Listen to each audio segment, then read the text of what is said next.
Saturday mornings in 1976 brought something completely new. Tarzan finally appeared in his own animated series, swinging through jungles, speaking the Mangani language, and protecting lost civilizations. Here are Tarzan, Lord of the Jungle, 1976. 15 wild facts you didn't know. Fact 15. This was Tarzan's first animated series ever. After 64 years of Tarzan appearing in magazines, books, movies, radio shows, and comic strips, 1976 marked the character's first appearance in an animated television series. Edgar Rice Burroughs created Tarzan in 1912 for All Story magazine, and the character had been adapted countless times, but never as a Saturday morning cartoon until Filmation took on the challenge. The timing was significant. By the mid-1970s, Saturday morning cartoons had become a major part of American childhood. Networks competed fiercely for young viewers, and classic adventure characters were being reimagined for the format. Filmation, known for shows like Fat Albert and the Archies, saw an opportunity to bring a literary icon to animation. Tarzan had been a cultural phenomenon for decades. Johnny Weissmuller's films in the 1930s and 1940s made the character an international star. Ron Ely's live-action television series ran from 1966 to 1968. The character had proven his staying power across multiple generations and media formats. Animation seemed like the logical next step. CBS premiered the series on September 11, 1976, with high hopes. The network was betting that Tarzan's name recognition would draw viewers, and they were right. The show became an instant part of the Saturday morning lineup, eventually running in various configurations until 1982. Children who had grown up hearing stories about Tarzan from their parents now had their own version to watch. Fact 14. Filmation used rotoscoping for Tarzan's movements. Filmation employed rotoscoping to create Tarzan's realistic movements, a technique where animators trace over live-action footage of real actors. This gave the ape man a chiseled, muscular figure and fluid, realistic movement that stood out from other Saturday morning cartoons of the era. The studio filmed an actor performing Tarzan's actions, swinging on ropes, climbing, fighting, and running. Animators then traced over this footage frame by frame to create the animated character. The result was movement that looked more natural and powerful than typical cartoon animation. Every muscle flex, every swing through the trees, every combat move had the weight and momentum of real human movement. This technique was expensive and time-consuming, but Filmation believed it was essential for Tarzan. The character needed to move like an athlete, not a typical cartoon character. The rotoscoping gave Tarzan a physical presence that made him feel more heroic and capable. When he swung from vine to vine, you could see the strain in his arms and the momentum of his body. When he fought villains, the punches and kicks had realistic force behind them. Filmation had pioneered rotoscoping in their earlier work and refined the technique over the years. For Tarzan, they pushed it further than they had before, creating some of the most fluid animation seen on Saturday morning television. The background jungle scenery was also detailed and lush, with depth and atmosphere that made the African setting feel real rather than generic. The detailed animation work paid off. Young viewers noticed that Tarzan moved differently than other cartoon heroes. The fluid, realistic motion made the action sequences more exciting and believable, helping the show stand out in a crowded Saturday morning landscape. Tarzan looked like he belonged in the jungle, like he could actually survive there.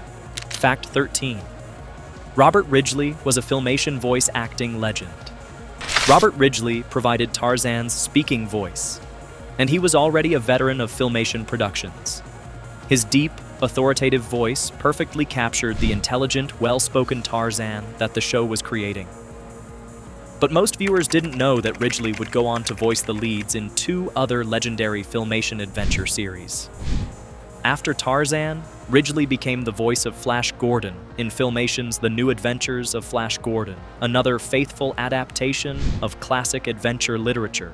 His commanding voice brought gravitas to these heroic characters, making them feel like genuine leaders rather than cartoon characters. Ridgely's career extended far beyond animation. He appeared in dozens of films and television shows, working with directors like Paul Thomas Anderson and Robert Altman. But for Saturday morning audiences in the late 1970s, his voice defined animated adventure heroes. His Tarzan was intelligent, capable, and confident without being arrogant. The choice of Ridgely represented Filmation's commitment to quality voice acting. They didn't want celebrity stunt casting. They wanted professionals who understood how to bring depth to animated characters, and Ridgely delivered performances that elevated the material. Fact 12. Edgar Rice Burroughs' grandson did the Tarzan yell. The iconic Tarzan yell wasn't performed by Robert Ridgely, Tarzan's speaking voice. Instead, Danton Burroughs, grandson of Tarzan creator Edgar Rice Burroughs, provided the famous warbling call. This kept the yell in the family, maintaining a direct connection to the character's literary origins. Danton's version of the yell was different from Johnny Weissmuller's famous movie version. It was less throaty and more musical, with a cleaner sound that worked well for animation. The yell wasn't just a sound effect. It was Tarzan's way of communicating with jungle animals and calling for help. Having a Burroughs family member involved in the production added authenticity. Danton understood his grandfather's creation and what Tarzan represented. The yell he created honored the character's history while adapting it for a new medium and a new generation. The yell became one of the show's most recognizable elements. Kids would imitate it on playgrounds across America, just as their parents had imitated Weissmuller's version decades earlier. It connected the animated series to Tarzan's long pop culture history. Fact 11. This Tarzan actually spoke intelligently. Unlike the Me Tarzan, You Jane movie version that had become a cultural stereotype, Filmation's Tarzan was articulate, intelligent, and well-spoken. He spoke perfect English in complete sentences, discussing philosophy and reasoning through complex problems. This was a deliberate choice to honor Edgar Rice Burroughs' original vision. In Burroughs' novels, Tarzan taught himself to read and write English from books in his parents' cabin. He later learned to speak the language and eventually traveled to England, received an education, and inherited his father's title as Lord Greystoke. The movie versions had simplified him into a primitive character for comedy, but the novels presented him as a highly intelligent man who chose to live in the jungle. The movie stereotype had frustrated Burroughs himself during his lifetime. He watched Hollywood turn his sophisticated character into a monosyllabic caveman who could barely string two words together. Burroughs' Tarzan was educated, multilingual, and could move seamlessly between the jungle and European high society. The simplified movie version sold tickets, but betrayed the character's essence. Filmation's writers, including future Batman, the animated series creator Paul Dini, had actually read the Burroughs novels. They understood that Tarzan's intelligence was essential to his character. He wasn't just physically superior.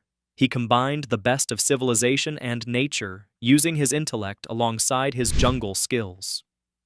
This smarter Tarzan could explain the ecology of the jungle, discuss morality with visitors, and outsmart villains through clever planning rather than just physical prowess.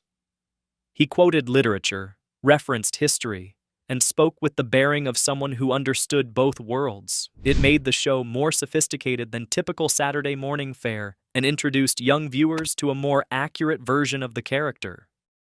Fact 10. The show used Mangani language from the books. The series incorporated the Mangani language that Burroughs created for his novels, the language of the great apes who raised Tarzan. Animals had specific Mangani names: Tantor for elephant, Numa for lion, Hista for snake, and Manu for monkey. Tarzan used these terms throughout the series, adding linguistic authenticity. Tarzan would tell animals to unk when dismissing them, meaning go in Mangani. He greeted them with kagoda, a term of friendship. These weren't random made-up sounds. They came directly from Burroughs' carefully constructed fictional language, though the show did invent some new words for animals not in the original books. The use of Mangani language served multiple purposes. It connected the show to its literary source material, pleased fans of the novels who recognized the terms, and added an exotic flavor to the dialogue. It also demonstrated Tarzan's unique position as someone who moved between human and animal worlds. Filmation's commitment to this detail showed respect for Burroughs' creation. They could have simplified things and just had Tarzan speak to animals in English, but including Mangani language added depth and maintained fidelity to the source material that serious Tarzan fans appreciated. Fact 9. Nikima the monkey, not Cheetah the chimp. Tarzan's animal companion in the series was Nikima, a small monkey from Burroughs' novels. The famous Cheetah, the chimpanzee, whom most people associate with Tarzan, never appeared in the books. Cheetah was created by movie producers and became iconic through the Johnny Weissmuller films, but Filmation chose to honor Burroughs' actual sidekick character. Nikima was a Manu, Mangani for monkey, and served as comic relief while also helping Tarzan in dangerous situations. Lou Scheimer, Filmation's co-founder, provided Nikima's vocal effects, creating chattering and squeaking sounds that gave the monkey personality without making him talk. The choice to use Nikima instead of Cheetah was another sign of Filmation's commitment to the source material. They were adapting Burroughs' Tarzan, not the movie version that had become more famous. This distinction mattered to fans of the novels and established the show's literary credentials. Nikima's small size and monkey agility also worked better for certain storylines. He could go places Tarzan couldn't, spy on villains, and steal keys or weapons. His relationship with Tarzan showed the ape man's gentle side, his ability to befriend even the smallest creatures. Fact 8. Jane appeared in only one episode. Jane Porter, Tarzan's famous love interest from the novels and films, appeared in just one episode of the entire series. In Tarzan and Jane, she and her father were part of an archaeological expedition seeking the lost city of Kowloon. Tarzan helped them and eventually accompanied them back to civilization at the episode's end. Linda Gary provided Jane's voice for this single appearance. The episode played more like a guest spot than an integral part of the series. Jane was presented as intelligent and capable, befitting Burroughs' original character, but the show didn't build romantic tension or suggest she would return. The decision to minimize Jane's presence was practical. The show focused on jungle adventure, lost cities, and Tarzan protecting his domain. A regular female character would have required different kinds of stories and might have created expectations for romance plots that didn't fit the action-adventure format. This choice frustrated some fans who expected Jane to be part of Tarzan's world, but it also kept the show focused on its strengths. Without Jane as a recurring character, every episode could present new adventures without relationship drama or the need to explain why she was repeatedly endangered. Fact 7. The series featured dozens of lost cities. The show embraced one of Burroughs' favorite story elements: lost civilizations hidden in the African jungle. Episodes featured cities filled with Vikings, Romans, Atlanteans, Amazons, bird people, spider people, and countless other fantastic cultures that had supposedly survived in isolation for centuries or millennia. Tarzan and the City of Gold featured Xandor, renamed from Kathneh in the books, a city whose inhabitants valued gold above all else and forced outsiders into gladiatorial combat. Tarzan and the Vikings brought Norse warriors to Africa, complete with longships and Nordic customs. Tarzan and the sunken city of Atlantis dealt with survivors of the legendary civilization living underwater with advanced technology. Tarzan and the Bird People introduced a civilization of humans with the ability to fly using artificial wings. Tarzan and the Spider People featured web-spinning humanoids living in massive tree cities. Tarzan and the Conquistadors brought 16th-century Spanish explorers who had somehow survived for centuries in their hidden colony. These lost cities became a signature element of the series, appearing in nearly every episode. While this strained credibility, how many lost civilizations could exist within walking distance of each other, it provided variety and spectacle. Each episode could present a completely different culture, with unique visual designs and conflicts. The Lost City concept allowed the show to explore different historical periods and mythologies, while keeping Tarzan as the constant. He was the guide through this bizarre landscape, the one person who understood both modern civilization and these ancient holdouts. Every week brought a new civilization with its own customs, architecture, and problems that needed Tarzan's intervention. It made for exciting, unpredictable storytelling that kept young viewers guessing what exotic culture would appear next. Fact 6. Stock footage kept costs down. Like most Filmation productions, Tarzan relied heavily on reused animation to control costs. Certain sequences appeared repeatedly. Tarzan swinging on vines, diving into water, calling animals with his yell, and Nikima chattering. Viewers who watched regularly noticed the same shots appearing in multiple episodes. This cost-cutting measure was standard practice for Filmation. Animation was expensive, and producing 22 minutes of new content every week pushed budgets to their limits. By creating libraries of reusable animation sequences, the studio could focus resources on new material while filling screen time with familiar actions. The repetition bothered some viewers, but delighted others who looked forward to seeing favorite moments. Kids watching Saturday mornings weren't usually analyzing animation techniques. They enjoyed the familiar Tarzan yell and swinging sequences as much as the new adventures. The trade-off was acceptable for most viewers. The show's ambition, faithful adaptation of Burroughs' material, and quality voice acting compensated for the recycled animation. Filmation was working within television animation's constraints while still creating an entertaining and sophisticated series. Fact 5. The show paired with Batman and superheroes. After its first successful season as a standalone show, Tarzan joined other characters in various programming blocks. In 1977, it became part of the Batman-Tarzan Adventure Hour, pairing jungle adventure with superhero action. Filmation was simultaneously producing The New Adventures of Batman, and CBS decided to air them together. The partnership made sense. Both shows featured action heroes, quality animation, and adventure storytelling. Young viewers got an hour of varied content, alternating between Gotham City and the African jungle. New episodes of both shows appeared alongside reruns, keeping the programming fresh. The crossover audience worked perfectly. Kids who liked one type of adventure enjoyed the other. In 1978, the arrangement expanded into Tarzan and the Super 7, a 90-minute block featuring Tarzan alongside multiple other characters. Web Woman, Super Stretch and Micro Woman, Manta and Moray, and the live-action Jason of Star Command all shared the programming with Tarzan. This gave CBS a major Saturday morning adventure block built around the jungle hero. The Super 7 format meant that Tarzan didn't air every week, but when he did appear, his episodes were part of a superhero extravaganza. By 1980, Tarzan moved again, this time pairing with the Lone Ranger for the Tarzan Lone Ranger Adventure Hour. This matched two classic American adventure heroes, both based on literary characters, both representing different types of frontier justice. The pairing acknowledged that both characters came from an earlier era of storytelling but remained relevant to modern audiences. In 1981, Zorro joined them for the Tarzan Lone Ranger Zorro Adventure Hour. Three legendary heroes from different eras and settings shared a single programming block, rotating episodes to create variety.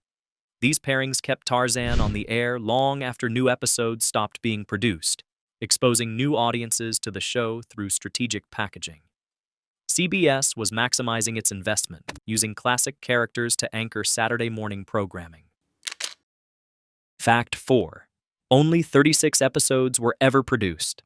Despite running on CBS Saturday mornings from 1976 through 1982, only 36 original episodes of Tarzan, Lord of the Jungle were produced.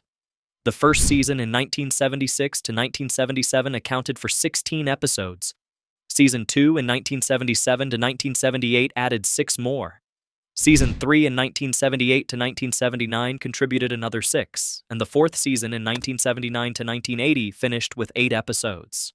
This relatively small number of episodes sustained years of programming through strategic repackaging and pairing with other shows. CBS reran the existing episodes while presenting them in different contexts, sometimes paired with Batman, sometimes with superheroes, sometimes with other adventure heroes. The production of new episodes stopped in 1979, but the show remained on the air until 1982 through these various configurations. It even returned briefly in 1984 for a final 7-month run, proving the endurance of the original 36 episodes. For viewers watching weekly throughout these years, the repetition of episodes became noticeable. But for kids growing up during this period, catching Tarzan whenever they could, the limited episode count mattered less than having access to these adventures at all. Fact 3. The series remains largely unreleased on home video. Despite most of Filmation's catalog becoming available on DVD and streaming services, Tarzan, Lord of the Jungle, remains one of the studio's major works that's nearly impossible to find. The legal rights situation is complicated, with Edgar Rice Burroughs, Inc. controlling Tarzan rights, while various other entities have claims to the actual episodes. Warner Home Video released one episode, Tarzan and the Colossus of Zome, on the Saturday Morning Cartoons 1970s Volume 1 DVD collection. This single episode release came from Warner Brothers International TV distribution rights from the 1970s and 1980s. But the complete series has never received an official home video release in any format. The rights complications stem from Tarzan being a licensed property rather than a Filmation original creation. While Filmation-owned shows like He-Man and Fat Albert have been extensively released and monetized, licensed properties face additional hurdles involving multiple rights holders who must agree on distribution terms. Someone owns the animation. Someone else owns the character, and untangling who gets what percentage becomes a legal nightmare. Entertainment Rights, which acquired much of Filmation's library, doesn't appear to have rights to the Tarzan series. The Edgar Rice Burroughs estate maintains control over the character, but that doesn't necessarily include distribution rights for this particular animated adaptation. Disney's later involvement with Tarzan may have created additional complications regarding competing products in the marketplace. This unavailability frustrates fans who remember the show fondly and want to revisit it or introduce it to new generations. The series exists in a legal limbo, remembered by many but accessible to few. Clips appear on YouTube, uploaded by fans who recorded episodes decades ago, but complete high-quality episodes remain elusive. It's one of the great lost treasures of Saturday morning animation history. Fact 2. The animation was based on Burne Hogarth's art. Tarzan's visual design in the Filmation series drew heavily from Burne Hogarth's acclaimed comic strip work. Hogarth illustrated the Tarzan Sunday comic strip from 1937 to 1950 and was renowned for his dynamic, muscular depiction of the character. His Tarzan was powerfully built with exaggerated anatomy that emphasized the character's physical perfection. Hogarth revolutionized comic strip art with his approach to the human figure. He studied anatomy extensively and applied those principles to create a Tarzan who looked like a living sculpture. His panels featured dramatic angles, bold compositions, and a sense of three-dimensional space that was unprecedented in newspaper comics. Other comic artists studied Hogarth's work to learn how to draw the human body in motion. Filmation's designers studied Hogarth's work carefully, adopting his approach to Tarzan's physique and movement. The animated Tarzan featured Hogarth's trademark broad shoulders, defined musculature, and graceful yet powerful motion. This artistic choice connected the cartoon to one of Tarzan's most celebrated visual interpretations and elevated the show's artistic ambitions beyond typical Saturday morning fare. Hogarth's influence extended beyond character design to action sequences. His comic panels portrayed Tarzan in dramatic poses, swinging through trees, battling wild animals, and scaling cliffs with balletic grace. Filmation translated this dynamism into animation, creating action scenes that captured Hogarth's sense of movement and drama. The camera angles, the compositions, the way Tarzan's body moved through space all echoed Hogarth's artistic vision. The visual connection to Hogarth's work added artistic credibility to the series. Fans of the comic strip recognized the style immediately, while new viewers experienced a visually distinctive version of Tarzan that stood apart from other Saturday morning cartoons through its artistic ambition and attention to anatomical detail. Hogarth's Tarzan was art, and Filmation honored that legacy. Fact 1. The show briefly returned in 1984. After leaving the air in 1982, Tarzan made a surprise return to CBS Saturday mornings in early 1984. The revival lasted just 7 months, running from early 1984 through that summer, featuring reruns of the original episodes airing as Tarzan, Lord of the Jungle in its original standalone format. This return was CBS's attempt to recapture some of the show's earlier success. By 1984, the network was struggling to compete with shows on other networks and was mining its library for proven properties. Tarzan had name recognition and a track record of success, making it a safe bet for filling a Saturday morning slot. The 1984 run represented the character's final Saturday morning appearance on CBS. After that summer, Tarzan left the network for good, ending an 8-year association between the Jungle Hero and CBS Saturday mornings. The show had run in various configurations across nearly a decade. For kids who discovered the show during this 1984 revival, it was their introduction to Filmation's Tarzan. For older viewers who had grown up with it in the late 1970s, seeing it return felt nostalgic, a reminder of earlier Saturday mornings. The brief revival capped off Tarzan's animated television legacy from this era. Tarzan, Lord of the Jungle, represented Filmation at its ambitious best. The studio took a cultural icon and adapted him faithfully for Saturday morning television, creating something that honored Edgar Rice Burroughs' vision while entertaining young audiences. The show's commitment to quality animation, intelligent writing, and respectful adaptation set it apart from typical cartoon fare. For those of us who sat cross-legged in front of the television on Saturday mornings, Tarzan was a different kind of hero. He was powerful without being mindless, intelligent without being stuffy, at home in nature while understanding civilization. The show introduced us to lost cities, exotic animals with Mangani names, and adventure that respected our intelligence as young viewers. The series deserves better than legal limbo and unavailability. These 36 episodes represent an important piece of animation history and a faithful adaptation of classic literature. If you enjoyed reliving these memories, give this video a like and subscribe for more deep dives into the shows that shaped Saturday mornings.